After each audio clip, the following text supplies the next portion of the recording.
Sekarang saya pengen istri saya menyaksikan kepada saudara, mungkin bersaudara mungkin 5 menit, 10 menit atau 15 menit bersaudara. Pasti kita bakar-bakar kok. Sabar. Jadi kenapa saya sudah lama merindukan ini. Mungkin saudara melihat saya jahat sama istri saya sangat mengasihi dia. Saya sangat mengasihinya di atas rata-rata. Dari mana buktinya? Tidak perlu kita macam-macam. Itu bukti yang paling otentik. Nah, saya udah lama merindukan karena di kesaksiannya dia itu Krismon 98 memang tidak seperti di Indonesia, tapi dia perlu menyaksikan itu supaya selama 2003 ini benar-benar kita resepsi. Ini kan sudah 2 bulan resepsi loh. Saya kalau lihat makanan ini saking banyaknya, saya bawa makanannya sendiri tuh karena saya udah tahu ini makanan pasti banyak ini. Oleh karena itu, karena beberapa bulan lalu kan saya udah bilang sama saudara, saya disuruh Tuhan itu penguasaan diri. Ya makanya sampai di sini tadi langsung aku makan telur dan makan itu. Penguasaan diri, baru makan kacang. Jadi masih masuk kategori itu. Bukan berarti saya nanti, saya kan dicibit masakan kita bakar-bakar. Silakan. Di bawah kakinya aja itu ya. Udah langsungnya. Sambil ngopi. Ya. Sebenarnya ini enggak, kita ibadah serius. Yang baru ya, maksudnya suami saya itu sebenarnya lebih sering bersaksi daripada saya. Meskipun saya yang mengalami, saya itu kadang-kadang enggan bersaksi, bukan apa, bingung dimulai dari mana gitu, karena pengalaman hidup itu terlalu banyak di dalam mengikut Tuhan. Jadi kadang-kadang saya memulainya dari mana itu bingung, tapi lebih sering suami saya sudah menyaksikan.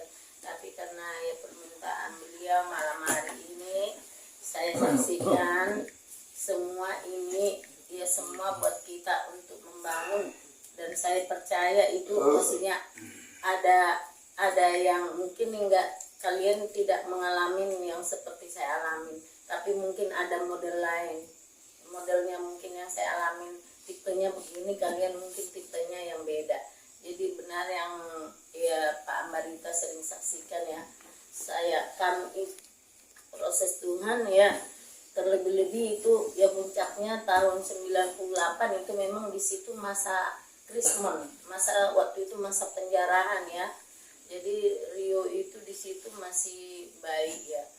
Kami itu untuk bertahan hidup aja itu kayaknya mujizat Tuhan.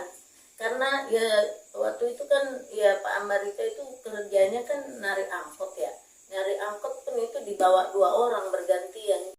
Seharian pun atau setengah hari, kalaupun seharian besoknya libur, jadi besoknya lagi gitu kan. Jadi uang yang dibawa ke rumah itu tidak sangat sesuai untuk kebutuhan hidup. Saya juga kalau bukan karena Tuhan ya, saya mungkin tidak akan bisa mengelola uang segitu ya. Dulu waktu kami tinggal itu bukan sama anak kami aja, jadi selalu ada orang, memang dari dulu kami selalu diberkatin orang, diberkati, dikirim Tuhan orang tinggal di rumah kami. Ya adik kami, ya apa kami gitu. Jadi bukan yang dikasih makan itu bukan anak sendiri. Yang menjadi berat begitu. Kadang-kadang kita berbuat baik tapi masih diomongin gitu kita di belakang. Ibaratnya kita udah mencoba berbuat baik itu sama adik kita, tapi saudara-saudaraan lain itu nggak anggap baik. Jadi bukannya dapat ini, malah lebih lagi dapat tekanan gitu kan. Jadi waktu itu dia hanya mau bekerja dengan supir setengah hari, membawa uang mungkin ke rumah enggak ada ya 10.000, tapi yang makan di rumah itu ada 5. Selain ya ada anak muda, ada anak gadis gitu yang harus dikasih makan. Tapi saya nggak tahu bagaimana Tuhan kasih saya kemampuan untuk mengelola uang itu. Bahkan saya tidak pernah berhutang di warung. Tidak pernah saya dari dulu berutang di warung, utang dulu. Walaupun ada yang menawarkan itu, misal ngambil sayur, ngambil apa, tidak pernah. Tapi di rumah itu selalu saya utamakan bagaimana ini supaya bisa saya kelola ini menjadi banyak. Kayaknya saya dibuat, padahal saya orangnya bukan orang yang bisa masak, nggak bisa masak. Tapi saya di jalan membawa misalnya saya membelikan sayur dari warung, katakanlah tempe, di jalan aja saya udah mikir mau ke rumah, bagaimana ini caranya supaya banyak, supaya ini bisa nanti sampai malam. Dengan 5 orang, anak saya kecil, tapi yang lainnya kan dewasa semua. Bagaimana ini caranya nanti supaya ini bisa sampai malam, termasuk beras. Jadi saya itu kadang-kadang kayak diberikan Tuhan hikmat kan, sayur lah ini, misalnya tempe dicampur sama kacang panjang, di sayur, ditambahin misalnya santan banyak, ditambahin daun singkong banyak, karena saya dulu selalu nancapin daun singkong di samping-samping rumah. Saya banyak lah itu, satu kuali benar-benar memang banyak, satu kuali taruh santannya banyak, taruh daun singkongnya banyak, padahal isinya mah cuma tempe. Kalau ada ikan teri dijeburin sedikit-sedikit itu jadi banyak. Saya langsung bagi 2. Pokoknya nanti cukup nggak cukup, yang separuh sepanci ini pagi, yang separuh sepanci ini nanti malam. Itu udah dipisah. Saya itu selalu makan paling belakangan kalau sisa. Tapi saya itu tidak pernah kayaknya merasa lapar. Saya kalau ngelihat makanan aja dikit dulu, makanan dikit, aduh cukup nggak ini nanti. Tuhan kenyang duluan gitu loh. Supaya mereka itu supaya bisa kebagian gitu. Terus saya langsung bagi-bagi. Dan termasuk dia dulu kalau pulang narik malam kan itu kan, saya udah langsung taruh di piring itu. Saya taruh di piring itu supaya yang nggak ada lagi yang makan. Taruh di piring tapi udah di situ lauknya. Saya itu dari kecil nggak termasuk orang yang susah banget orang tua saya. Saya itu kalau ditanya di kampung saya anak yang dimanja dulu. Karena saya anak paling besar. Bapak saya guru, saya dituak. Setiap hari itu tuh dituak jajan ke warung. Mau apa dipilih di situ ya, mungkin kayak orang Sinoel inilah. Mau apa? Mau roti bulan, mau apa? Saya bukan sombong, tapi itulah saya diproses Tuhan. Saya bisa bang, tidak pernah saya cerita sama mama saya. Walaupun dulu mama saya masih hidup, bapak saya masih hidup, tidak pernah tahu keluarga orang tua. Ada udah saya di sini 2, udah kandung, 1 di Cilandak, 1 di Tangerang. Tidak pernah tahu mereka kalau kami itu susah. Saya tidak pernah mengeluh sama saudara. Tidak pernah mereka tahu kami punya keluarga bertengkar. Padahal ada juga pertengkaran. Kadang-kadang gitu, karena temperatur supir itu kan agak tinggi ya. Walaupun saya udah banyak diam mengalah, tapi ada aja yang salah. Misalnya kurang cepat apa salah, kurang cepat ini salah gitu. Tapi saya itu banyak di sini, banyak disimpan di sini gitu. Nggak pernah. Itulah yang membuat kami tidak pernah didengar orang bertengkar. Padahal di sini itu sakit sebenarnya, kayak di saya, apalagi kita udah sediakan menurut kita ini baik, tapi menurut dia itu masih kurang baik. Di sini sakit kan gitu, karena kita udah berusaha untuk baik tapi nggak dianggap orang itu baik. Mungkin saudara pernah lah itu ngerasakan, kita ini berusaha baik tapi orang lain tidak menganggap itu baik ya. Jadi itu yang membuat sakit. Tapi itu orang tetangga tidak pernah mendengar kami bertengkar. Selalu tetangga kami dulu orang Batak, sekarang masih hidup, Tampu Bulun, Opung di Sari Mulia tinggalnya. Dia selalu bilang, aduh kayak Tampu ini ya baik-baik terus, keluarga orang ini baik-baik kalian terus ya. Karena nggak pernah didengarnya. Padahal sebenarnya di sini kalau dia misalkan itu dia nggak di rumah, saya itu nangis terus, tapi nangis berdoa. Padahal dulu kami belum di GBI ya, pertama-tama dulu belum di GBI. Tapi kayaknya roh doa untuk nangis itu saya udah dikasih Tuhan. Amin. Saya lah kalau dia pergi itu saya langsung duduk. Saya misalnya ada malam lah apa gitu marah, ampuni dia Tuhan. Jadi saya takut kalau dia nanti karena dia marah tadi malam sama saya, nanti Tuhan ya murka sama dia. Kayak gitu pikiran saya. Tuhan ampuni dia ya Tuhan, jangan hukum dia Tuhan, ampuni dia. Itulah doa saya kalau pagi-pagi dia berangkat kerja, Tuhan jangan marah sama dia. Jadi kayaknya saya kasihan banget sama dia gitu loh. Kasihan banget sama dia itu. Kalau hujan aja, hujan lagi narik, saya itu di rumah langsung saya ajak si dia itu dulu masih kecil. Kita doakan Bapak yuk, hujan dulu ya berkati Bapak Tuhan. Berkati itu udah mulai di GBI lah itu ya. Berkati Bapak Tuhan, ujian Tuhan, giliran Tuhan, gitu kayaknya kami itu di rumah, meskipun itu nggak terlalu ibaratnya dihargain karena dulu masa pertobatannya dia di awal, jadi belum selembut sekarang ini. Karakter lama ya Batang Sekarang itu lembut. ya masih karena memang terus terang seperti yang tadi mungkin Marlene, Luar biasa. emang dari kalau keturunan dari suami saya itu termasuk karakter yang keras, adik-adiknya juga, abang-abangnya juga keras. Sampai sekarang pun yang tidak bertobat di kampung berantem melulu sama istrinya, cerai, udah 3 kali cerai, balik lagi, dijemput cerai. Saya mana boro-boro kata cerai itu tidak pernah keluar dari mulut saya. Tapi saya kalau setiap dulu dia marah sama saya nangis sama Tuhan bukan karena sedih sebenarnya. Sedih ada, tapi lebih banyak itu saya kasihan sama dia. Tuhan jangan hukum dia ya Tuhan. Jadi di hati saya itu seperti dulu saya anak-anak masih kecil. Kayaknya kalau orang nanti berbuat dosa atau salah itu nanti ada hukumannya. Jadi seperti itu di dalam Tuhan. Mungkin itulah caranya Tuhan dulu ke saya membuat jadi belas kasihan saya itu semakin tinggi gitu untuk mengasihi dia, Amin. untuk mendoakan dia. Makanya dia bilang saya tidak pernah marah sama dia. Sebenarnya sedih banyak, tapi tidak marah, tidak keluar, tidak pernah kami berantem. Tapi di sini sakitnya di dalam saya yang tahu. Tetangga juga di sana di Victor itu tidak pernah tahu kami. Karena gitu, uang kadang-kadang dia kasih 10.000 menurut dia itu kan udah banyak. Nah kalau besok ditanyakan, enggak ada uang kemarin lagi? Enggak, habis. Karena memang ya udah saya catatin juga, mau dicatat juga memang enggak akan ada lebihnya. Cuman beli beras sama tempe apa ada. Tapi dia kadang-kadang berpikir dia udah capek kerja kan harus ada sisa uang gitu kan. Harus ada sisa uang. Tapi saya selalu berusaha apapun kebutuhan itu kontrakan. Jangan sampai pas bayar kontrakan dia tahu nggak ada uang. Bagaimanapun caranya itu saya usahakan. Karena kami dulu ngontrak bulanan itu kan. Setiap bayar kontrakan itu jangan sampai nggak ada uang. Bagaimanapun caranya entah saya ya, udah kerja sampai malam pulang. Kalau nanti saya nggak bisa ngisiin duit bayar kontrakan. Bagaimana? Saya kasihan, saya nggak mau dia jadi kepikiran kayak begitu, pikiran saya begitu kan. Jadi itulah membuat ya kami bisa bertahan.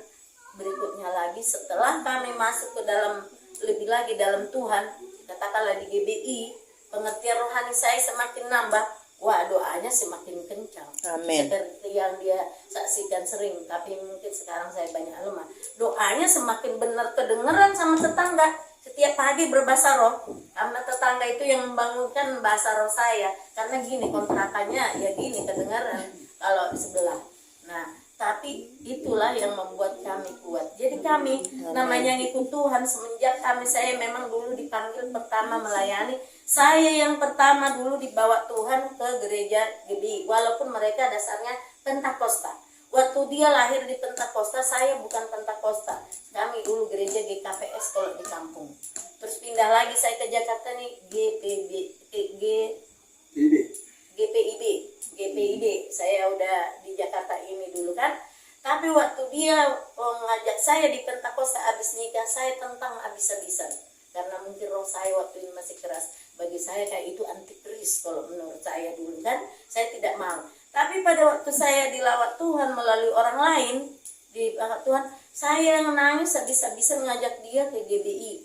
Dia nggak mau, lama nggak mau. Tapi setelah kami di GBI, saya itu rohnya semakin kencang, doanya semakin kencang, semakin kuat saya, semakin kuat. Walaupun tidak seperti tadi yang disaksikan saudara-saudara, contohnya Mama Sarah, apa yang diminta itu jauh dari kami dikasih Tuhan, jauh. Untuk punya motor butut aja susah banget, punya motor GL untuk punya motor, padahal kami udah aktif itu pelayanan, semua kami ikutin. Saya dari dulu udah ke Motherland. Saya pertama punya bed dulu di GB Perumpung saya sama Ibu Yeti, udah harus wajib.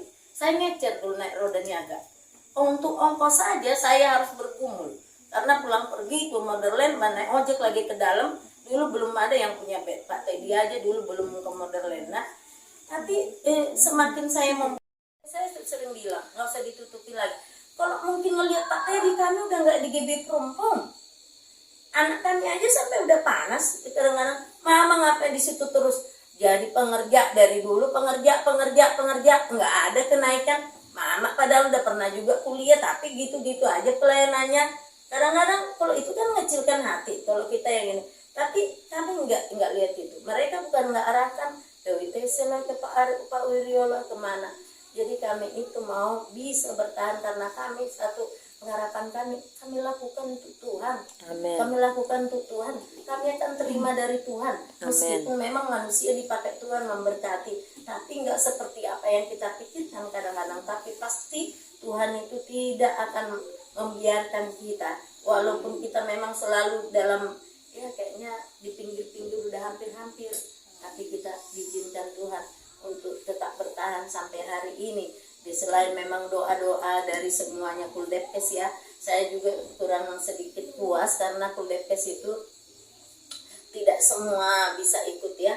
Khususnya saya lihat ini jadi sepertinya kulnya orang Batak. Padahal saya ini sepertinya tadinya itu berharap banget saya ini ke orang-orang Ciarin kayak ikut, orang-orang Chinese kayak ikut gitu. Jadi seperti ini jangan seperti kulnya orang Batak. Karena kemarin juga saya bilang sama Marliane, ada dengar begini-begini misalnya, itu udah biasa lah buat saya gitu ya, ketidakpuasan. Karena saya jawab lagi, ini lagi di rumah, saya bilang sama Marliane, iya Marliane, memang benar yang dibilang orang itu. Orang Batak pun bilang begitu kok. Pak Ambarita, orang Cina melulu yang diperhatiin. Orang Batak, orang Cina pun bilang begitu. Pak Ambarita, orang Batak melulu diperhatikan. Jadi intinya memang kami belum sempurna. Saya bilang gitu, belum sempurna, jauh lah daripada kesempurnaan. Karena orang Batak pun saya dengar kok ngomong begitu, ada yang nyampein ke saya. Pak Ambarita yang diperhatikan orang-orang Cina aja. Ada juga orang Cina juga ngomong begitu. Padahal kami sudah berusaha berbuat seadil-adilnya. Siapa saja orang kami layani. Sebelum kami mengenal orang Batak di Gunung Sindur, kami sudah melayani orang-orang Cina yang kayak si Yayan, mamanya. Ini walaupun sekarang mereka di Pak Warman, tapi itu dulu kul kami. Masih kami kul di Wahia sama Pak Andreas, itu orang-orang Cina itu dulu kul sama kita. Tapi kalau dibilang begitu, kita terima aja karena memang kami ini belum sempurna. Jauh daripada kesempurnaan masih. Tapi kami berusaha terus, walaupun itu nggak puas, misalnya orang Batak tidak merasa puas, orang Cina tidak merasa puas, silakan. Tapi yang kami bisa lakukan, kami akan tetap lakukan. Amen. Tidak akan mundur, walaupun Amen. itu nggak merasa tidak puas. Tapi di saat sudah ya Pak, cukup. Jangan terlalu dalam mengurusin orang-orang kul lagi. Saya pernah bilang gitu, jujur saudaraku. Karena kita nanti anggap mereka seperti saudara. Bapak biasa begitu, menganggap seperti anak. Tapi mereka nggak menganggap kita orang tua. Kenapa? Akhirnya mereka kecewa. Padahal Bapak itu sebenarnya hatinya tulus untuk mengasihi, misalnya memarahi, seperti adik sendiri. Tapi orang yang dilakukan itu tidak terima. Jangan lagi. Saya bilang begitu. Saya belum lama itu saya ngomong begitu. Biasa-biasa saja sudah. Makanya benar tadi yang dibilang mungkin Semarlian, tidak berapi-api seperti dulu. Karena memang kami mungkin itulah roh kami juga semakin lemah. Memang saya bilang sama Pak Ambarita gitu, jangan terlalu dalam lagi melayani orang. Kalau Bapak dulu kan sampai nungguin di rumah orang sampai ini, jangan lagi.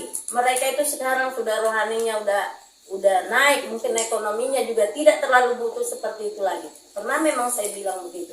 Perhatikan orang-orang lain-lainnya, yang lain mungkin yang masih membutuhkan, yang lebih miskin rohani dari mereka. Karena Bapak kalau gitu jadi orang malah kecewa. Padahal si Bapak itu karena mengasihi seperti dulu yang diingat. Padahal orangnya bukan orang yang dulu. Sekarang dia udah diberkati, rohaninya udah naik. Jadi nggak terlalu begitu lagi. Saya marahin dia belum lama ini. Kalau dia kan nggak mau dengerin omongan saya. Memang dia saya tahu nggak mau dengerin karena dia kepolosannya. Bodoh amat dia orang mau ngomong apa. Yang penting niat saya kayak begitu. Itu saya tahu itu karena saya sedang iman saya sedang lemah kayak begitu kadang-kadang. Saya bilang gitu. Karena mungkin ya dengan kerohanian semakin lama memang kita belum terlalu on fire.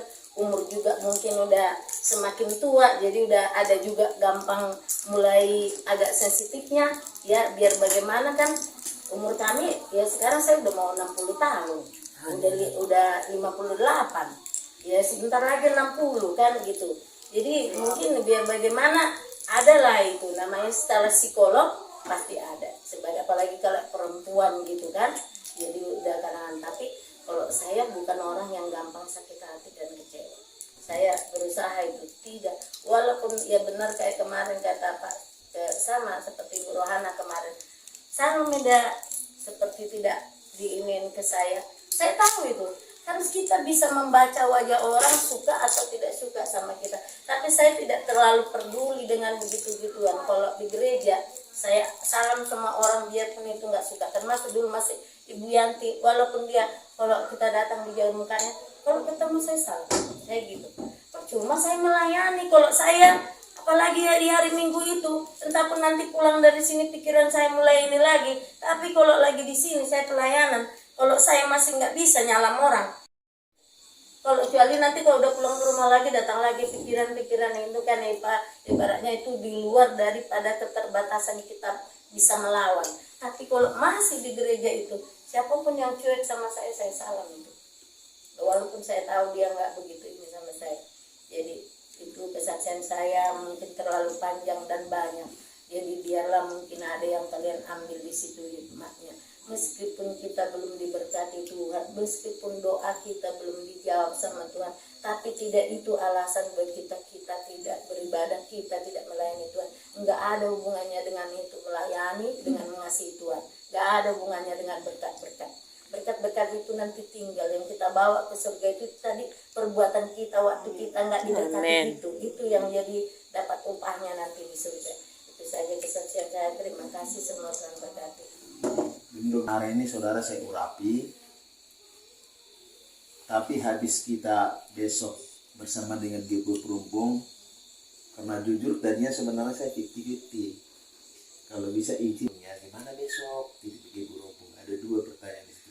Besok oh bisa Pak, dari sana kami jumpa rame-rame dan titik Gebo Perumpung gitu kan. Jadi malam hari ini kami didoakan dulu sama Ibu Agustina, arahkan tangan keluarga kami. Saya urapi kalian, tapi sebelum saya urapi, besok persiapkan dirimu menabur, bukan persembahan biasa.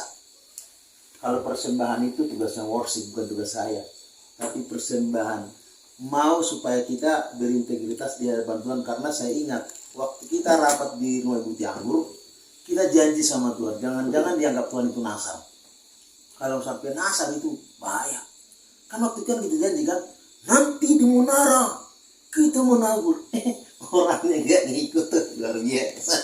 Tapi gak apa-apa. Maaf nih, ya gak apa-apa. Idealis juga ada toh, kita melaksanakan. Kita yang diberkati toh. Jadi malam hari ini, kalau ada pergumulan, kalau saya udah tahu Pak Majid harus didoakan pinggangnya, karena saya udah nanggap. Kalau ada pergumulan khususmu nanti, sambil bakar-bakar di situ, temuin saya sama istri, temuin saya, ya. Termasuk unek-unekmu sama saya, temuin saya sambil bakar-bakar gitu, kita buat santai, karena kita menghormati. Jadi malam hari ini pengurapan ini supaya minimal bisa ibu-ibu seperti istri saya, minimal. Harapannya lebih bagus. Bapak-bapak minimal bisa seperti saya, harapannya lebih bagus. Tapi itu impartasi namanya. Amin. Itu impartasi. Kami sudah bilang tadi, sudah 27 tahun kami. Pasangan yang setia gitu loh. Dan doakan supaya sampai umur 80 tahun, harapan saya sih pingin 78 tahun bersama dia. Amin. Karena bapak saya itu 77. Itu aja kami didoakan dulu, bergandengan tangan, nanti saya uratin selesai satu-satu. Habis itu kita selesai menabur. Siap? Siap. Laksanakan. Siap. Ayo, sini istri saya. Tuhan, biarlah Bapak Gembala kami ini Tuhan Engkau pakai terus Tuhan untuk kudepkes Tuhan, untuk semuanya. Kiranya tanganmu menyertai